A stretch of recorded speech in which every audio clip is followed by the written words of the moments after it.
ঈদকে ঘিরে ভারত থেকে গরু আসবে কিনা তা নিয়ে শঙ্কা কাটছে না দেশের সীমান্তবর্তী এলাকা চুয়াডাঙ্গার খামারিদের। যদি ভারতের গরু দেশের বাজারে না আসে তাহলে লাভের মুখ দেখবেন তারা। এজন্য নিয়েছেন সব ধরনের প্রস্তুতি। এছাড়া কোরবানি পশুর ওজন নির্ণয়ে ডিজিটাল স্কেলে আস্থা ফিরেছে ক্রেতা বিক্রেতাদের। চুয়াডাঙ্গার প্রান্তিক পর্যায়ে ছড়িয়ে ছিটিয়ে থাকা এসব খামারে শত শত গরুর দেখা মেলে অনায়াসে। এক একটি গরুর ওজন প্রায় ২০ থেকে ২৫ মণ, কিন্তু ওজন নির্ণয়ে চোখের অনুমান, ফিতার মাপ ও ডিজিটাল স্কেল পদ্ধতির মধ্যে স্কেলে আস্থা খামারি ও ক্রেতাদের।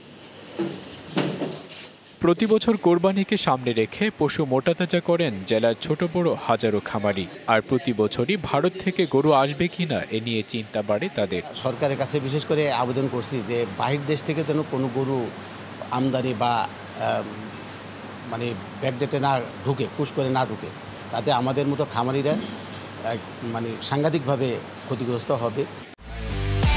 একমাত্র ওয়ালটন এসি দিচ্ছে 1 বছরের রিপ্লেসমেন্ট গ্যারান্টি এবং কম্প্রেসারের 10 বছরের গ্যারান্টি।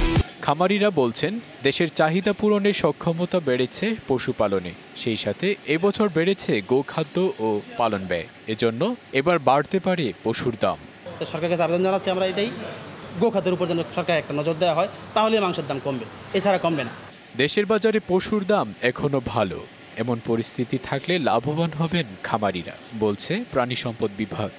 এখন পর্যন্ত আমরা বাজারে যে তথ্য দেখেছি তাতে খামারিরা বেশ লাভবান হওয়ার সম্ভাবনা রয়েছে এবং দাম যদি কোনো কারণে না পড়ে যায় তাহলে খামারিরা লাভবান হবে বলে আমরা মনে করছি। জেলা প্রাণী সম্পদ বিভাগের তথ্য মতে এবার 2,12,000 পশু প্রস্তুত করা হয়েছে, যা স্থানীয় চাহিদা মিটিয়ে দেশের বাজারে উঠতে শুরু করেছে।